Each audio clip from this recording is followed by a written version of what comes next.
உலகத்தோட எல்லா கிரேட்டஸ்ட் எம்பையரும் அவங்களோட இறுதி காலகட்டத்தில் நிறைய பிரச்சனைகளை சமாளிச்சிருப்பாங்க. ஆனால் ரோமன் எம்பையர் அவங்களோட இறுதி காலகட்டம் இல்லாமல் 3வது நூற்றாண்டுகளில் தான் அதிகப்படியான பிரச்சனைகளை சமாளிச்சிருந்தாங்க. ஏன்னா இந்த காலகட்டத்தில் நிறைய அரசர்களை அவங்க இழந்துட்டாங்க. அது மட்டும் இல்லாமல் ரோமன் எம்பையரோட நிலங்கள்லாம் 3 பகுதிகளாக பிரிய ஆரம்பிச்சிருச்சு.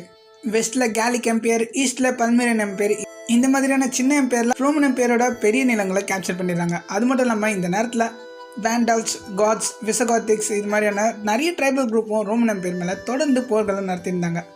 ஆனால் இந்த எல்லா பிரச்சனையும் ஓவர் பவர் பண்ணி எப்படி ரோமன் எம்பையர் மறுபடியும் எப்படி ஒரு பிரம்மாண்டமான எம்பையராக மாறினாங்கன்றதை பற்றி தான் இந்த வீடியோவில் நம்ம பார்க்க போகிறோம். வீடியோ பார்த்த முன்னாடி இப்போ தான் நம்ம சேனல் ஃபஸ்ட் டைம் வரீங்கன்னா மறக்காமல் சப்ஸ்கிரைப் பண்ணுறேங்க. சரி வாங்க நம்ம வீடியோ போகலாம். வீடியோக்குள்ளே போகும்போது நம்ம 268வது வருஷத்தில் இருக்கோம். இந்த நேரத்தில் ரோமன் எம்பையரோட அரசராக இருக்கிறது கேலியனஸ் தான். இவர் இந்த வருஷம் செப்டம்பரில் அவரோட படை தளபதியான ஓரியலஸ் கூட ஒரு போரில் ஈடுபட்டிருந்தார்.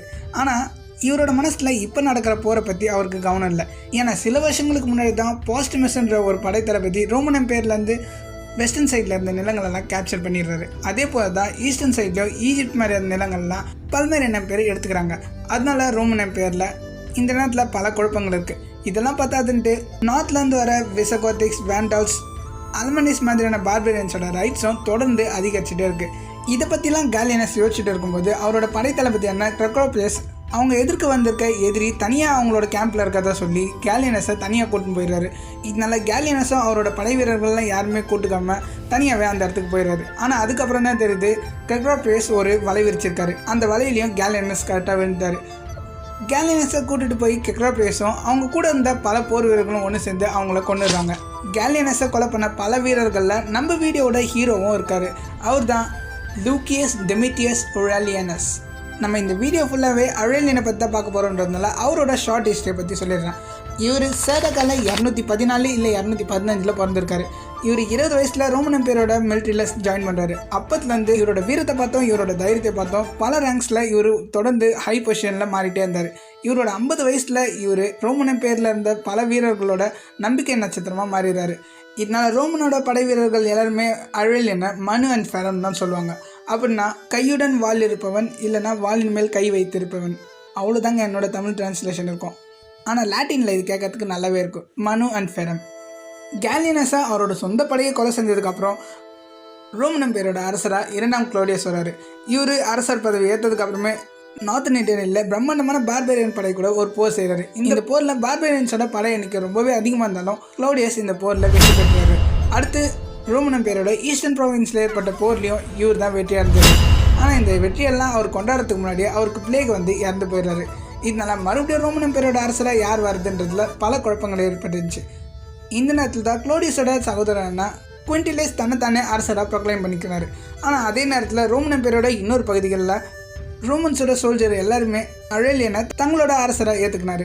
இதெல்லாம் பார்த்தாதுன்ட்டு குவிண்டிலஸ் அவுரேலியனை தாக்கி ரோமன் எம்பையரோட அரச பதவியை ஏற்றுக்கலாம் அப்படின்னு சொல்லிட்டு அவரோட படைகளை ஏற்றுட்டு இட்டலி வரைக்கும் வந்திருந்தார். ஆனால் அந்த நேரத்தில் அவரோட சொந்த படையில் இருந்த வீரர்களே குவிண்டிலியனை கொண்டுடுறாங்க. இதனால ரோமன் எம்பையரோட படை வீரர்களே ஒரு விஷயத்தை எல்லாருக்குமே தெளிவுபடுத்தாங்க. அதாவது அவங்களோட அடுத்த அரசராக அவங்க அவுரேலியனை தான் ஏற்றுக்கிறாங்க. 270 செப்டம்பர் மாதம் அவுரேலியன் ரோமன் எம்பையரோட அரசராக மாறுறாரு. அவுரேலியன் ரோமன் எம்பையரோட அரசராக மாறினதுக்கப்புறம் அவரோட முதல் போர் எங்கே இருக்குன்னா பினாமியால தான். இந்த பகுதியில் வேண்டல்ஸோட படையெடுப்பு தொடர்ந்து நடந்திருந்ததுனால அவுரேலியன் அங்கே போர் செய்யறதுக்கு வித்தியாசமான ஸ்ட்ராட்டஜியை ஃபாலோ பண்ணுறாரு. அதுதான் அந்த இடத்த மற்ற நகரத்துலேருந்து தனிமைப்படுத்துகிறாரு. இதனால அந்த இடத்துக்கு போக வேண்டிய சரியான ஃபுட் சப்ளை எதுவுமே போகல. அடுத்து ஃபுட் சப்ளை இல்லாத பார்பேரியன்ஸ் கூட அவுரேலியன் போர் செய்கிறாரு. அந்த போரில் எதிர்பார்த்த மாதிரி அவருக்கு வெற்றி அடைஞ்சது. ஆனால் இந்த நேரத்தில் நார்தர்ன் இட்டலியில் ஜெதிங்கேவும் அலமானியும் ஒன்று சேர்ந்து ரேட்ரியா வழியாக ரோமன் எம்பையரில் நுழையிறதுக்கு ஒரு பிளான் போடுறாங்க அப்படின்ட்டு அவுரேலியனுக்கு தெரிய வருது. அதனால அவரோட படைகளெல்லாம் கொட்டுன்னு அவர் மறுபடியும் நார்தர்ன் இட்டலி நோக்கி வந்துட்டுருக்காரு. அவுரேலியனோட படைகளும் பார்பேரியன்ஸ் படைகளும் நார்தர்ன் இட்டலியில் இருந்த பிளசன்டியான்ற பகுதிகளில் மீட் பண்ணுறாங்க. ஆனால் இந்த நேரத்தில் அவுரேலியன் ஒரு தப்பு பண்ணிடுறாரு. ஏன்னா அவர் ஏற்கனவே வேண்டல்ஸ் கூட போர் செஞ்ச படை வீரர்களை தான் கூட்டின்னு வந்திருந்தார். அதனால் அவங்க ரொம்பவே சோர்ந்துருந்தாங்க. இந்த சோர்வுனாலையும் அவங்க செஞ்ச பயணத்தினாலையும் அவங்க அலமானிஸ் கூட சரியாக போர் செய்ய முடியல. அதனால ரோமன் எம்பையர் பிரம்மாண்டமாக தோல்வி அடைஞ்சிடறாங்க. இது ரோமன் எம்பையரில் இருந்த எல்லா மக்களுக்கும் தெரிய வருது. அதனால எல்லாருமே அவுரேலியன் மேலே சந்தேகப்பட ஆரம்பிச்சிட்டாங்க. ஏன் ரோமன் எம்பையரோட படை வீரர்களே அவுரேலியன் நமக்கு சரியான தலைவரான்னு சந்தேகப்பட ஆரம்பிச்சிட்டாங்க. இந்த இடத்துல பல தலைவர்கள் அவங்களோட பதவி இழந்துருவாங்க, இல்லை அவங்களோட உயிரை இழந்துருவாங்க. ஆனால் அழலியன் அது மாதிரி கிடையாது. அவர் எதுவுமே நடக்காத மாதிரி அடுத்து அவர் என்ன பண்ணுன்ற விஷயத்த தொடர்ந்து யோசிச்சுட்டே இருந்தார். மறுபடியும் அவரோட படைகள்லாம் ஒன்று சேர்த்து ஜெட்டிங்கி அலமானியோட கூட்டுப்படைகளை இட்டலியில் அவர் சந்திக்கிறாரு. என்னதான் ரோமன் எம்பையரோட படைபலம் அதிகமாக இருந்தாலும் ஜெட்டிங்கி அலமானியோட படை வீரர்கள் ரொம்பவே அதிகமாக இருந்தாங்க. அதனால அவங்களால தொடர்ந்து இட்டலியில் போர் செஞ்சுட்டு இருக்க முடியும். இருந்தாலும் அப்போ நடந்த போரில் அவங்க எந்தவித நிலத்தையும் கேப்சர் பண்ணாமல் மறுபடியும் அவங்களோட சொந்த ஊருக்கே திரும்பி போயிடுறாங்க. அurelian ரோமன் எம்பையருக்கு வெளியிலேருந்து வந்த பிரச்சனைகளை மட்டும் பார்க்கல, அதுக்கு மேலே ரோமன் எம்பையரோட அரசாங்கத்தில் ஏற்பட்ட பிரச்சனைகளும் அவர் பார்த்துருந்தார். அவரோட அரசில் ஊழல் பண்ணுறவங்க, லஞ்சம் வாங்குறவங்களுக்குலாம் அவர் ரொம்பவே மோசமான தண்டனைகளை கொடுத்துருந்தார். இதனால அurelianோட ஆட்சி காலத்தில் செனட் சபையில் இருந்த யாருமே லஞ்சம் வாங்கவே இல்லை. அப்படி யாராவது லஞ்சம் வாங்கி மாட்டிக்கிட்டாங்க, இல்லை அவங்க ஊழல் பண்ணியிருந்தாங்கன்னா அடுத்து அவங்களோட மொத்த சொத்துக்களும் அரசாங்கத்தை கைப்பற்றிடும். அடுத்து ரோமன் எம்பையரோட எக்கனாமி இந்த நேரத்தில் ரொம்பவே மோசமாக இருந்ததுனால அurelian அதுக்கும் ஒரு சரியான தீர்வை கண்டுபிடிச்சாரு. அதுதான் காயினேஜ் சிஸ்டமை அவங்களோட முக்கியமான சிட்டிஸில் மட்டும் இல்லாமல் எல்லா சிட்டிக்கும் சமமாக பிரித்து கொடுத்துறாரு. அது மட்டும் இல்லாமல் இவங்க ரோம் நிக்கோபோலிஸ் மாதிரியான முக்கியமான சிட்டிஸில் மட்டும் கோட்டை சுவர்கள் அமைச்சா அது சரி கிடையாது. ஏன்னா இந்த நேரத்தில் பார்பரியன்ஸோட அட்டாக்ஸ் தொடர்ந்து இருந்ததுனால ரோமன் எம்பையரில் இருந்த மற்ற சின்ன சின்ன சிட்டிஸ்லாம் பெரிய ஆபத்தை சந்திச்சுட்டு இருக்கு. அதனால அந்த சிட்டிஸ்லையும் கோட்டை சுவர்களை எழுப்புற பணிகளை அurelian செஞ்சு வச்சிருந்தாரு. அந்த காலகட்டத்தில் அurelianலால கட்டப்பட்ட கோட்டை சுவர்களோட மிச்ச மீதி இன்னும் கூட இருக்கு. அதெல்லாம் இப்போ அurelian வால்ஸ்ன்னு சொல்லுவாங்க.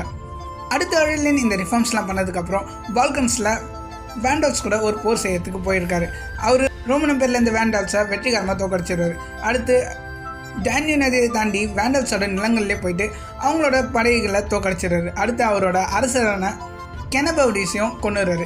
இதே கெனபவுடிஸ் தான் 20 வருஷத்துக்கு முன்னாடி ரோமன் எம்பையரோட 2 பிரம்மாண்டமான அரசர்களை தோக்கடிச்சிருந்தாரு. வேண்டால்ஸுக்கு இடையிலான போரில் அurelian வெற்றி பெற்று அவங்களோட அரசர்களை தோக்கடிச்சிருந்தா கூட அவர் அடுத்து பண்ண விஷயம் ரொம்பவே கான்ட்ரவர்ஷியலாக தான் இருந்துச்சு. ஏன்னா அurelian என்ன நினைக்கிறாருன்னா ரோமன் எம்பையர்லேருந்து டேஷியா ரொம்பவே தூரத்தில் இருக்குது. இதனால தான் வேண்டால்ஸோட படையெடுப்பு தொடர்ந்து நடந்துகிட்டே இருக்குது. இதுக்கு ஒரு முடிவு கட்டணும்னா டேஷியா ரோமன் எம்பையருக்கு தேவையில்லை அப்படின்ட்டு அவர் முடிவு பண்ணுறாரு. அதனால டேஷியாவில் இருந்த ரோமன் மக்கள் எல்லாம் அவர் மறுபடியும் ரோமன் எம்பையரோட மத்திய நிலங்களில் வந்து செட்டில் ஆக சொல்கிறாரு. அதாவது அந்த நிலத்தில் யாருமே இல்லாத மாதிரி அவர் பண்ணுறாரு. அடுத்து ரோமன் எம்பையருக்கு நட்பாக இருந்த ஜெர்மன்ஸோட ட்ரைபல் குரூப் எல்லாம் அவர் டேஷியாவில் வந்து செட்டில் ஆக சொல்கிறாரு. இதனால அந்த ஜெர்மன்ஸ்லாம் வேண்டால்ஸுக்கும் ரோமன் எம்பையருக்கும் நடுவில் ஒரு தடுப்பாக இருப்பாங்க. இது இப்போ கேட்கறதுக்கு ரொம்பவே ஈஸியான ரிஃபார்மாக தான் இருக்குது. ஆனால் அந்த காலகட்டத்தில் அந்த கன்சர்வேட்டிவ் ரோமன்ஸ்லாம் இந்த ஐடியாவுக்கு ஒத்துக்கினது ரொம்பவே பெரிய விஷயம்தான். ஆனால் அurelian அவங்க எல்லாருமே சம்மதிக்க வச்சு தான் இந்த விஷயத்தை செஞ்சுருந்தார். இது ரோமன் மக்களுக்கு அurelian மேலே இருந்த நம்பிக்கையை வெளிக்காட்டுது. அடுத்து அurelian அவரோட பெரிய படையை தயார் செஞ்சுட்டு ஏஷியா மைனரில் பல்மேனியன் எம்பையரை எதிர்த்து ஒரு போருக்காக தயாராகி போயிட்டு இருந்தார். இவர் பல்மேனியன் எம்பையரை அனட்டோலியா வழியாக மார்ச் பண்ணிட்டு இருக்கும்போது கடல் வழியாக பாஸ்டமஸை ஈஜிப்தை தாக்க சொல்லியிருந்தார். ஆனால் இந்த காலகட்டத்தில் சரியான தகவல்கள் இல்லாததுனால என்ன நடந்துச்சுன்னு சொல்ல முடியல. ஏன்னா ரோமன் எம்பையரோட படைகள்லாம் ஆரம்பத்தில் ஈஜிப்தை கேப்சர் பண்ணிடுறாங்க. அடுத்து அவங்க அந்த நிலங்களை இழந்து அடுத்து வர சம்மரில் அதை மறுபடியும் ரீகேப்சர் பண்ணிடுறாங்க. இந்த நேரத்தில் அurelian பல்மேனியன் எம்பையரோட கேபிட்டலான டியானாவை நெருங்கிறாரு. ஆனால் அங்கே இருந்த மக்கள் யாருமே அurelianோட படைக்கு சரண்டர் வர மாதிரி தெரியல. இது அurelianனை ரொம்பவே கோவப்படுத்திடுச்சு. அதனால அவர் என்ன சொல்கிறாருன்னா, டியானாவோட படை வீரர்கள் எங்கள் முன்னாடி தோத்துட்டாங்கன்னா அடுத்து இந்த ஊர் இருந்ததை சொல்கிறதுக்காக ஒரு நாய் கூட மிச்சம் இருக்காது, எல்லாரையுமே நாங்கள் கொண்டுடுவோம் அப்படின்ட்டு அurelian சொல்கிறாரு. இது கேட்டு ரோமனோட படை வீரர்கள் எல்லாருமே ரொம்பவே சந்தோஷமாயிடுறாங்க. அடுத்து கொஞ்ச நாள் போர்லேயே டியானாவோட படை வீரர்கள் தோற்று போயிடுறாங்க. ஆனால் அurelianக்கு ஆரம்பத்தில் இருந்த கோபம் இப்போ இல்லை. ஏன்னா அurelian இப்போ வேறு மாதிரி யோசிச்சார். இந்த மக்களை கொலை செஞ்சோன்னா அது அவங்களோட கோபத்தை தான் அதிகப்படுத்தும். அதுக்கு மாற அurelian என்ன நினைக்கிறாருன்னா, ரோமன் எம்பையர் அவங்கள காப்பாற்ற வந்ததா அவர் காட்டணும்னு நினைக்கிறாரு. அதனால அங்கே இருந்த மக்களை யாருமே அவர் தொந்தரவே பண்ணல. ஆனால் இது ரோமன் எம்பையரோட படை வீரர்களுக்கு கோபத்தை ஏற்படுத்துச்சு. ஏன்னா இந்த படையெடுப்போட ஆரம்பத்தில் அurelian என்ன சொல்லியிருந்தாருன்னா, டியானாவோட படை வீரர்கள் தோற்று போயிட்டாங்கன்னா கண்டிப்பாக இங்கே இருக்க ஒரு நாய் கூட மிஞ்ச இருக்காது அப்படின்னு தான் சொல்லியிருந்தாரு. இப்போ இவரே மாற்றி பேசுகிறாரு அப்படின்ட்டு ரோமன் எம்பையரோட படை வீரர்களுக்கு கோவம் வருது. அவங்க இதை அப்படியே அurelianட்ட கேட்குறாங்க. அதுக்கு அurelian கொஞ்சம் யோசித்து பார்த்து, நான் சொன்னது சரிதான், உங்களுக்கு டியானா மக்கள் மேலே அவ்வளோ கோவம் வந்துச்சுன்னா ஊருக்குள்ளே போங்க, அங்கே இருக்க ஒரு நாயை கூட உயிரோட வைக்காதீங்க, எல்லாத்தையும் கொண்டுடுங்க அப்படின்றாரு. இதை கேட்டு அந்த படை வீரர்கள்லாம் சிரிச்சுட்டு மறுபடியும் திரும்பி போயிடுறாங்க. இதை தொடர்ந்து அurelianோட படை வீரர்கள்லாம் பல்மேனியன் எம்பையரோட எல்லா பகுதிகளுக்கும் போயிட்டே இருந்தாங்க. அurelianோட படைகள்லாம் ஆன்டியாகோ நோக்கி வரும்போது ஜெனோபியோட ஒரு படைத்தளபதியான சாப்டஸ் அவரோட படை வீரர்கள்லாம் ஆன்டியாகோக்கு முன்னாடியே நிற்க வச்சிடுறாரு. அடுத்து அurelian பல்மேனியன் வீரர்களை ஓவர் பவர் பண்ணோம் அப்படின்னு சொல்லிட்டு அவரோட படை வீரர்கள்லாம் ஈஸ்ட் நோக்கி அனுப்பிச்சு வச்சிருந்தாரு. ஆனால் அந்த பகுதிகளில் போர் செய்யறது ரோமன்ஸுக்கு சாதகமாக இருக்காதுன்னு சொல்லிட்டு அவரோட படை வீரர்களை மறுபடியும் பின்வாங்க சொல்லிடுறாரு. அurelianோட பின்வாங்குற வீரர்களை பார்த்து பல்மேனியனோட கேவல்ரியில் முன்னாடி நோக்கி போயிருந்தாங்க. அடுத்து அவங்க தொடர்ந்து பின்வாங்கிட்டே இருந்தாங்க. இதனால பல்மேரியனோட வீரர்களும் தொடர்ந்து முன்னேறி போயிட்டே இருந்தாங்க. ஆனால் இது பல்மேரியன் வீரர்களோட எனர்ஜியை சுத்தமாக ட்ரைன் பண்ணிச்சுன்னு சொன்னோம். அவங்க சோர்ந்து போனதுக்கப்புறம் ரோமன் எம்பையரோட ஒளிந்திருந்த படைகள்லாம் ஒன்று சேர்ந்து பல்மேரியனோட சின்ன படையை தோக்கடிச்சிடுறாங்க. அடுத்து ரோமன்ஸோட பெரிய படை பல்மேரியன்ஸோட பெரிய படையோட மீட் பண்ணுறாங்க. இந்த போரில் ரோமன்ஸ் பக்கம் 60,000 பேர் இருந்தாங்க, பல்மேரியன்ஸ் பக்கம் 70,000 படை வீரர்கள் இருக்காங்க. அழேலியன் போன வாட்டி இவங்க எப்படி ஏமாற்றி தோக்கடிச்சோமோ அதே மாதிரி இந்த வாட்டி தோக்கடிக்கணும் அப்படின்னு நினைக்கிறாரு. ஆனால் அது அவருக்கே பேக் ஃபயர் ஆகுதுன்னு சொன்னோம். ஏன்னா ஆன்டியோகோட நிலங்கள் அழேலியன் நினச்ச மாதிரி சரியாக அவருக்கு சாதகமாக இல்லை. இதனால அழேலியனோட படை வீரர்களில் ரைட் ஃப்ளாங்கில் அவங்க பாதி படை வீரர்களை இழந்துட்டாங்க. ஆனால் அதுக்கு ஈடு கட்டுற மாதிரி அழேலியனோட சென்ட்ரல் ஃப்ளாங்க் ரொம்பவே சக்ஸஸ்ஃபுல்லாக ஸ்கோர் செஞ்சாங்க. அவங்க பல்மேரியனோட எல்லா படை வீரர்களும் தோக்கடிச்சிட்டு அவங்களோட படையை 2ஆக பிரித்து முன்னாடி போயிருந்த பல்மேரியன் வீரர்களை 2 பக்கத்துலேருந்து தாக்கி அவங்க தோக்கடிச்சிடுறாங்க. அடுத்து பல்மேரியன்ஸோட அரசியாக இருந்த ஜெனோபியா மட்டும் போர்க்களத்தை விட்டு மெஸ்ஸியாக்கு அவங்களோட ஒட்டகத்தில் தப்பிச்சு போயிடுறாங்க. கோடை காலத்தில் சிரியாவில் வெயில் ரொம்பவே அதிகமாக இருக்கும் அப்படின்னு சொல்லிட்டு அழேலியன் கொஞ்ச நேரத்தை கூட வீணாக்காமல் பல்மேரியன் பேரோட கேபிட்டலான பல்மேராக்கு போயிடுறாரு. அங்கே போனதுக்கப்புறம் அவர் போர் செஞ்சு அந்த சிட்டியை கேப்சர் பண்ணணும்னு நினைக்கல. அதுக்கு மாறாக அங்கே இருந்த மக்களுக்கெல்லாம் ஒரு ஆஃபர் பண்ணுறாரு. யாரெல்லாம் அரெலியன் கிட்ட சரண்டர் ஆகிடுறாங்களோ அவங்கள சும்மா விட்டுடுற அப்படின்னு சொல்கிறாரு. இது கேட்டதுக்கப்புறம் ஆரம்பத்தில் கொஞ்சம் மக்கள் அரெலியன் கிட்ட சரண்டர் ஆகியிருந்தாங்க. அவங்களெல்லாம் அரெலியன் மன்னிச்சு விட்டுறாரு. இதை பார்த்ததுக்கப்புறம் அந்த சிட்டியில் இருந்த எல்லாருமே அரெலியன் கிட்ட சரண்டர் ஆகிறாங்க. இதனால போர் செய்யாமல் ரத்தம் சிந்தாமலே அரெலியன் பல்மேரியன் பேரோட கேபிட்டலான பல்மேராவை கேப்சர் பண்ணிடுறாரு. இந்த நேரத்தில் பல்மேரியாவிலேருந்து பர்ஷியாவுக்கு தப்பிச்சு போயிருந்த ஜெனோபியாவையும் ரோமன்ஸ் கேப்சர் பண்ணிடுறாங்க. அவங்கள அழலியன் கிட்ட கொண்டு வராங்க. இதே நேரத்தில் பர்ஷியன்ஸோட தூதர்களும் அழலியனோட வெற்றிக்கு வாழ்த்து தெரிவிக்கிறாங்க. ஏன்னா அவங்களால இப்போ அழலியன் கூட போர் செய்ய முடியாது. அப்படி போர் செஞ்சால் அவங்களுக்கு பல்மேரியா மாதிரியான பிரம்மாண்டமான நிலங்கள் கிடைக்கும். இருந்தாலும் அவங்க அழலியன் மாதிரியான படை தளபதி கூட போர் செய்யறதுக்கு அந்த நேரத்தில் தயாராக இல்லைன்னு தான் சொன்னோம். அழலியனுக்கு பல்மேரியாவிலேருந்து பல பரிசு பொருட்கள் கிடைச்சிது. இருந்தாலும் அவருக்கு கிடைச்சதுல ரொம்பவே பெரிய பரிசுனா அது ஜெனோபியா தான். அழலியன் அவர் கிடைச்ச பரிசு பொருட்கள் எல்லாத்தையுமே எடுத்துகிட்டு கான்ஸ்டன்டினோபிளை நோக்கி போயிருந்தார். அந்த இடத்துல தான் அவருக்கு ஃபேமஸாக அழைக்கப்படுற பட்டமும் கொடுக்க போகுது. அதுதான் ரெஸ்டிட்டர் ஓபஸ். நான் மறுபடியும் சொன்ன மாதிரி இது லாட்டினில் கேட்கும்போது ரொம்பவே நல்லாயிருக்கும். ரெஸ்டிட்டர் ஓபஸ் தமிழில் இதை எப்படி டிரான்ஸ்லேட் பண்ணலான்னா உலகத்தை மறுசீரமைத்தவர் அப்படின்னு சொல்லலாம். ஏன்னா ரோமன் எம்பையர் இருந்த நிலங்களெல்லாம் அழலியன் மறுபடியும் ரோமன் எம்பையர் கூட சேர்த்துடுறாரு. அழலியனோட படை வீரர்கள்லாம் கான்ஸ்டன்டினோபிள்லேருந்து டேஷியாவில் இன்னொரு பார்பரியன்ஸோட போர் செஞ்சுட்டு இருக்கும்போது பல்மேரியாலாம் மறுபடியும் புரட்சிகள் ஏற்படுது. ஏன்னா அங்கே இருந்த படை தளபதிகள்லாம் ரோமன் எம்பையர்லேருந்து மறுபடியும் பல்மேரியன் எம்பையரை உருவாக்கணும் அப்படின்ட்டு பிளான் போடுறாங்க. இது அழலியனுக்கு சீக்கிரமாக தெரிஞ்சிருது. அதனால அவர் கொஞ்ச நேரத்தை கூட வீணாக்காமல் மறுபடியும் பல்மேரியன் சிட்டியை நோக்கி வந்துடுறாரு. அதுவும் ரொம்பவே வேகமாக. இதை பல்மேரியன் எம்பையரோட புரட்சியாளர்கள் யாருமே எதிர்பார்க்கவே இல்லைன்னு சொல்லணும். ஆனால் இந்த வாட்டி அழலியன் போன வாட்டி மாதிரி இல்லாமல் ரொம்பவே கோவத்தோடு இருக்காரு. அதனால அந்த புரட்சியாளர்கள் எல்லாருமே அவர் கொலை சிலை சொல்லிடுறாரு. ஆனால் போன வாட்டி மாதிரி அழலியன் இந்த வாட்டியும் அந்த சிட்டியில் இருந்த அப்பாவி மக்களை உயிரோட விட்டுற சொல்லிடுறாரு. ஆனால் பல்மேரியா சிட்டியை அவருக்கு சுத்தமாக பிடிக்கல. அதனால் அவர் அங்கே இருந்த பிரம்மாண்டமான கோட்டைகளை இடிக்க சொல்லிடுறாரு. அடுத்து அந்த சிட்டியில் இருந்த எல்லா வளங்களையும் அவர் கொள்ளையடிக்க சொல்லிடுறாரு. இதனால் ஒரு காலத்தில் முக்கியமான சிட்டியாக இருந்த பல்மேரா அதுக்கப்புறம் எப்பவுமே முக்கியமான சிட்டியாகவே மாறல. அடுத்து அழலியன் அவரோட படைகளெல்லாம் கூப்பிட்டு ஈஜிப்துக்கும் ஈஜிப்தையும் கேப்சர் பண்ணிடுறாரு. இதோட ரோமன் எம்பையருக்கு கிழக்கில் இருந்த எல்லா பிரச்சனைகளும் முடிஞ்சிருச்சு. அது மட்டும் இல்லாமல் அவங்களோட தானிய கட்டுப்பாடும் இப்போ ஒரு முடிவுக்கு வந்தது. அடுத்து அழலியன் ரோமன் எம்பையரோட கேபிட்டலான ரோமுக்கு போகிறாரு. ஏன்னா இப்போ இவருக்கு இருக்க கடைசி வேலைன்னா அது கேலிக் எம்பையரையும் ரோமன் எம்பையர் கூட சேர்க்கறது மட்டும்தான். இந்த டைமில் கேலிக் எம்பையரோட அரசராக இருந்தது டெட்ரோக்ளஸ் தான். கேலிக் எம்பையர் எவ்வளோ தான் வீக்காக இருந்தாலும் டெட்ரோக்ளஸ் ஒரு ஸ்ட்ராங்கான படை தளபதி. ஆனால் அதை பற்றிலாம் அழலியன் கொஞ்சம் கூட கவலைப்படலை. ரோமன் எம்பையரோட படை வீரர்களாக கொண்டுட்டு அவர் கேலிக் எம்பையரோட ஒரு சில நிலங்களை கேப்சர் பண்ணிடுறாரு. அடுத்து அழலியனும் டெட்ரோக்ளஸும் ஒரு போரில் ஈடுபடுறாங்க. இந்த போரில் என்ன நடந்துச்சு அப்படின்ட்டு 2 வேறு மாதிரியான ஹிஸ்டோரியன்ஸ் வேறு மாதிரியான விஷயங்களை சொல்கிறாங்க. ஒரு சில பேர் என்ன சொல்கிறாங்கன்னா அழலியன் போர்க்காலத்தோட ஆரம்பத்திலே அவரோட திறமையை காட்டி டெட்ரோக்ளஸை தோக்கடிச்சிட்டாருன்னு சொல்கிறாங்க. இன்னொரு சில பேர் என்ன சொல்கிறாங்கன்னா இந்த போர் நடக்கிறதுக்கு முன்னாடி டெட்ரோக்ளஸே முன் அழலியன் கிட்ட கேலிக் எம்பையரை சரண்டர் பண்ணிடுறாரு அப்படின்னு சொல்கிறாங்க. எது காரணமாக இருந்தாலும் இப்போ கேலிக் எம்பையரோட நிலங்கள் எல்லாமே மறுபடியும் ரோமன் எம்பையர் கூட சேர்ந்துருச்சு. இதனால 3 பிளவுகள்லாம் பிரிஞ்சு இந்த ரோமன் எம்பையரோட நிலங்கள்லாம் இப்போ மறுபடியும் ஒன்று சேர்ந்துருக்கு. அடுத்து இந்த வெற்றியை கொண்டாடுறதுக்காக அழலியன் அவர் பல்மேரியன் எம்பையர்லேருந்தும் பர்ஷியன் எம்பையர்லேருந்தும் கிடைக்கப்பட்ட எல்லா பரிசு பொருட்களையும் ரோமன் எம்பையரோட வீதி வழியாக கொண்டு வராரு. ஆனால் என்னை பொறுத்த வரைக்கும் ரோமன்ஸுக்கு அழலியன் ரோமன் எம்பையரோட மறுபடியும் ஒன்று சேர்த்ததும் இல்லை பல போர்களில் வெற்றி அடைஞ்சதும் ரோமன் எம்பையரோட எக்கனாமி ஸ்டேபிள் பண்ணதும் அங்கே இருந்த கரப்ஷனை ஒழிச்சதும் பெரிய விஷயமா தெரிலன்னு தான் நினைக்கிறேன். ஏன்னா அவங்க அழலியனோட பெயிண்டிங்கை விட ஜெனோபியாவோட பெயிண்டிங்கை தான் அதிகமாக வச்சுருக்காங்க. ஏன்னா அழலியன் வெற்றி பெற்று ரோமன் எம்பையருக்கு திரும்பி வரும்போது ஜெனோபியாவை சங்கிலி போட்டு ரோமன் எம்பையரோட வீதிகள் வழியாக கொண்டு வந்திருந்தார். இதை டிபேட் பண்ணுற மாதிரி நிறைய ஃபோட்டோஸ், நிறைய ஸ்கல்ப்சர்ஸ் அப்படின்ட்டு எக்கச்சக்கமாக இருக்குது. இன்னும் சொல்லப்போனால் அரெலியனோட ஃபோட்டோ விட எனக்கு ஜெனோபியாவோட ஃபோட்டோ தான் அதிகமாக கிடச்சிது.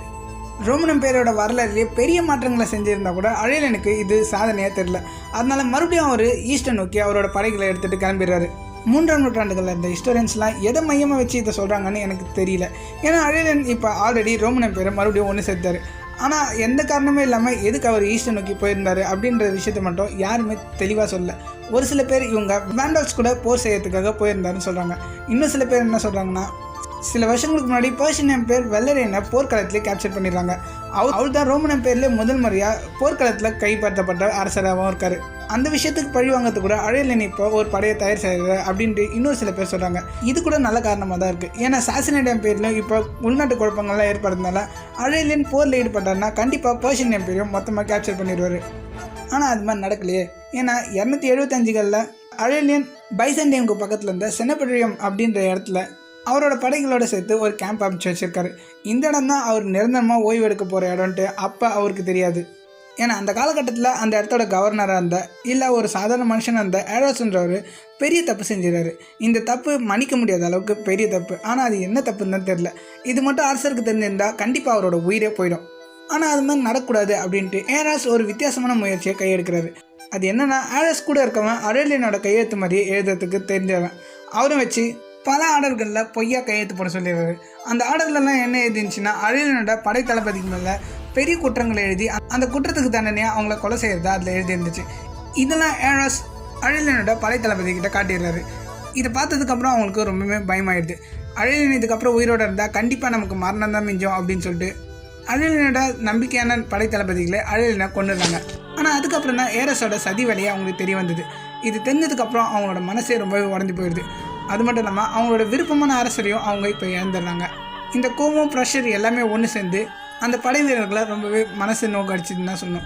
இவ்வளோ பெரிய தப்பு செஞ்ச ஏழாசை சும்மா தண்டிக்கக்கூடாது அப்படின்னு சொல்லிட்டு அவங்க என்ன பண்ணுறாங்கன்னா, காட்டில் ஏழாசை தனியாக கட்டி அங்கே இருந்த வனவிலங்குகளுக்கு அவரை உணவை கொடுத்துட்றாங்க. அரெலியன் ரோமன் எம்பையரை வெறும் 5 வருஷம் தான் ஆட்சி செஞ்சிருந்தார். ஆனால் 1000 வருஷங்கள் தாண்டி கூட அவர் செஞ்ச சாதனைகள் இன்னும் நிலச்சிருக்கு. அப்படின்னா அந்த காலகட்டத்தில் அரெலியன் இறந்து போகும்போது அது ரோமன் எம்பையர் முழுக்க எந்த அளவுக்கு அதிர்வலைகளை ஏற்படுத்திருக்கோன்னு நினச்சி பாருங்கள். ரோமன் எம்பையரில் அந்த மக்கள் எல்லாருமே ரொம்பவே சோகத்தில் இருந்துட்டாங்க. ஏன்னா அவங்களோட சிறந்த அரசரை அவங்க இழந்துட்டாங்க. இதுக்கடுத்து மறுபடியும் ரோமன் எம்பையரில் பல குழப்பங்கள் ஏற்படும் அப்படின்னு சொல்லிட்டு அரெலியன் மாதிரியே ஒரு நல்ல போர் தளபதியை தான் அவங்க அரசராக ஆக்கணும் அப்படின்னு நினச்சிருந்தாங்க. அதனால அரெலியனோட நம்பிக்கை நட்சத்திரமாக இருந்த ப்ரோபஸை ரோமன் எம்பையரோட அரசராக மாற்றிடுறாங்க. இவரை தொடர்ந்து ஒரு சில வருஷங்களுக்கு அப்புறம் டயக்லிஷியன் ரோமன் எம்பையரோட அரசராக மாறுறாரு. அவர் ரோமன் எம்பையரோட அரசராக மாறினதுக்கப்புறம் ரோமன் எம்பையர் சந்திச்சிருந்த எல்லா குழப்பங்களுக்கும் ஒரு முடிவு வருது. நம்ம வீடியோவுக்கும் இதோட ஒரு முடிவு வருது. வரலாறுல அரெலியன் மாதிரியே இன்ட்ரெஸ்டிங்காக பல பேர் இருந்திருக்காங்க.